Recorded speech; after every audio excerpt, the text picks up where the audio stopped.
Olá, meus alunos do sétimo ano, tudo bem? Tudo certo com vocês? Turma 71, turma 72.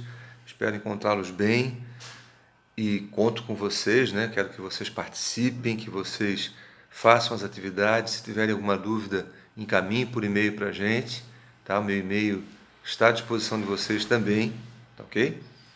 E espero que vocês estejam bem de saúde, que esse vendaval que passou também na nossa cidade não tenha afetado a casa de vocês. Qualquer coisa nos procurem também, procurem a escola. A gente está aí também para ajudar nesse sentido, ok? Bom, nós vamos dar continuidade ao nosso encontro virtual falando um assunto relacionado inclusive ao último encontro nosso. Nosso último encontro virtual, nele nós abordamos o surgimento de uma nova religião, o surgimento do islamismo. Só para relembrar, o islamismo é uma religião monoteísta com caráter expansionista. O que quer dizer isso? Uma religião que vai crescer, que tem um propósito de crescimento rápido, e uma religião que acreditava num único Deus, Alá. Esse Deus foi profetizado e foi falado pela boca de Maomé. Maomé, grande profeta para os islâmicos, Maomé ele começa a falar de Alá após um encontro que ele tem com o arcanjo Gabriel. E aí ele cria princípios, e esses princípios da religião, que vão ser encontrados no Alcorão, uma verdadeira Bíblia dos muçulmanos, esses princípios são pautados em ideias que vão provocar esse expansionismo. Por exemplo, um homem poder se casar com mais de uma mulher, então ele vai ter vários filhos, e esses filhos crentes vão divulgar a fé. Outro fato, o próprio jihad, a Guerra Santa. A Guerra Santa é a guerra da conversão. Converter o infiel é transformá-lo num fiel, é transformá-lo em alguém do islamismo. E essa conversão nada mais é do que uma guerra, a guerra do convencimento. E também o próprio Butim, né? Vivia-se numa região desértica, numa região que em muitas situações vivia-se na pobreza. E a ideia de a conquista de um território do inimigo poder fazer com que os bens do inimigo se tornassem bens dos próprios vencedores numa batalha. Então, todos esses são fatores que nós podemos considerar importantes para essa expansão do islamismo. Então, isso é uma coisa que eu gostaria que vocês pensassem, tá? São fatores que vão provocar, que vão ser propulsores da expansão do islamismo. Bom, é óbvio que não vai demorar muito tempo, e não demorou muito tempo, para que povos islâmicos e cristãos começassem a entrar em choque. Eles pensavam de maneira diferente, eles acreditavam em coisas diferentes. Um pouco de Avaí e Figueirense, Flamengo e Vasco. Né? Então, são situações diferentes. Disse que religião e futebol não se discute. Realmente não se discute. A divergência pode levar a choques. Mas nós vamos convir que existem diferenças sim. Avaí é diferente do Figueirense, né? O bem e o mal, respectivamente. É, nós temos que pensar, obviamente, que essas diferenças elas têm que ser respeitadas. Quando não respeitadas, elas podem provocar consequências drásticas. Foi o que aconteceu aqui a partir do século XI, quando nós vamos ver que islâmicos e cristãos entram em desavença. O que aconteceu? Bom, nós temos que voltar ao panorama europeu da Idade Média. O solo era muito utilizado, porque a agricultura era a base da economia. O solo, com o tempo, começa a ficar desgastado. E o desgaste do solo faz com que o consumo continue e tenha-se que tirar do solo o desgaste, do solo o consumo. Né? Os produtos que vão ser consumidos, a agricultura era a base da economia. Então, por conta disso, nós vamos ver que o povo tem que arranjar uma outra forma de sustento. Outro fator é que quando um dono de terras falecia, as terras pertenceriam a quem? Ao filho mais velho. E os demais, como ficavam? Então, pensando nesses demais. E aí também outra coisa, né? Vai surgir modificações na Europa. O comércio começa a pincelar, começa a dar alguns toques de que ele tem que ressurgir. E esse ressurgimento, que vai começar a ser impulsionado aos poucos, ele também vai fazer com que a expansão tenha que ser necessária. Então, o que acontece é que alega-se que os cristãos precisariam reconquistar terras dominadas pelos muçulmanos. Jerusalém, por exemplo, está lá no Oriente Médio. Era necessário que houvesse uma recuperação de um território sagrado para os cristãos, como Jerusalém, como Belém. E isso fez com que os muçulmanos, que mal soubessem o que estava acontecendo, percebessem que cristãos estavam invadindo os seus territórios. Tá? A gente, inclusive, vai conversar um pouquinho sobre isso no finalzinho desse nosso encontro. Bom, a Igreja Católica, ela, que era apostólica romana, ela começa, inclusive, a conviver nesse período aí, pelos séculos X, XI, com uma própria transformação quando surge a Igreja Ortodoxa. O que acontece? O que é essa Igreja Ortodoxa? É uma igreja também mais oriental, onde os católicos ortodoxos discordam de alguns dogmas da Igreja Católica Romana, da Igreja Católica pregnada na Europa Ocidental.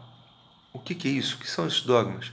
Indulgência, é o pagamento pelo perdão dos pecados e acreditar cegamente nos castigos corporais para penitência. Então, esses dogmas questionados começam a dar margem ao surgimento de uma outra igreja dentro da Igreja Católica, que é a Igreja Ortodoxa. Isso mais tarde a gente vai poder conversar também. Então, o Papa, na época, para a recuperação de territórios religiosos, o Papa Urbano II autoriza os cavaleiros europeus, os cavaleiros medievais, que nós já falamos aqui em outros encontros, invadam com suas tropas, com seus exércitos, o território do Oriente Médio, o território que tinha sido ocupado pelos muçulmanos em áreas sagradas para os católicos. A isso nós chamamos de cruzadas. Por que cruzadas? Porque esses exércitos eles carregavam à frente uma cruz, o símbolo da Igreja Católica, uma cruz. E essa cruz, símbolo do cristianismo, invade territórios que são territórios muçulmanos, ocupados por muçulmanos. É óbvio que os muçulmanos vão ter que reagir. Até porque, nós vamos falar daqui a pouco, o tipo de invasão que esses cristãos fazem não é nada cristã. Bom, ao todo foram 8 cruzadas. Nós não vamos ficar falando aqui, a gente tem alguns minutos, mas vamos tentar dar uma pincelada. 8 cruzadas. A primeira cruzada foi um sucesso, foi a tomada de Jerusalém. Isso não quer dizer que os cristãos vão invadir Jerusalém, que eles vão garantir a posse sobre Jerusalém. Jerusalém está dentro do território geograficamente desses muçulmanos. E, novamente, ela vai ser retomada por eles. Então foram várias invasões com sucesso e depois retomada por parte dos turcos de Jerusalém. Então, mas na primeira nós tivemos um sucesso.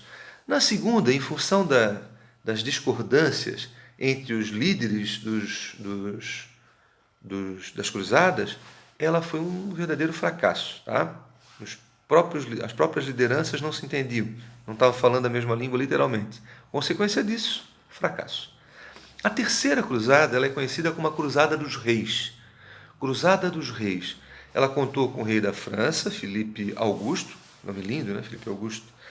Ela contou também com o rei da Inglaterra, o rei Ricardo Coração de Leão, já tinha o coração de havaiano, portanto, coração de leão, e o rei Frederico Barba-Ruiva, do Império Sacro-Santo. Então, o rei da Inglaterra, do Império Sacro-Santo, e o da França foram os organizadores dessa cruzada, que foi um total sucesso.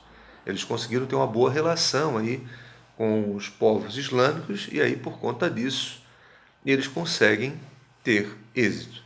A quarta cruzada foi uma cruzada praticamente comercial, financiada pela burguesia de Veneza, pelos comerciantes de Veneza, os venezianos. A quinta cruzada, como os cruzados encontraram na região do Egito, vieram pela região do Egito e ali encontraram as inundações do rio Nilo, ela foi um fracasso total. A sexta cruzada, novamente, a retomada de Belém, de Nazaré e de Jerusalém. Já tinham sido tomadas, mas foram reconquistadas pelos turcos. Então, novamente, a tomada dessas terras sagradas para os cristãos. A sétima, novamente, os turcos tinham retomado Jerusalém E novamente, na sétima, nós vamos ter a reconquista por parte dos cristãos. E a oitava foi um fracasso total, até porque os cristãos eles não conseguiram fincar raízes. Portanto, por consequência disso, houve um fracasso. Tá? Então, a gente pode analisar como consequência das cruzadas que elas não atingiram realmente os seus objetivos. Os cruzados não conseguiram reconquistar as suas terras santas, mas elas trouxeram algumas consequências, como, por exemplo, a aristocracia rural, a aristocracia que era a dona de terras aí na Idade Média na Europa, ela enfraqueceu, ela perdeu o poder. Em consequência disso, os reis se fortaleceram, os reis se engrandeceram, tá? Até porque eles são lideranças nessas cruzadas também. Houve também profundas mudanças na Europa, pequenas aberturas do comércio, e o comércio também reabre no Mar Mediterrâneo, a retomada das navegações pelo Mar Mediterrâneo. Aliás, a retomada das navegações.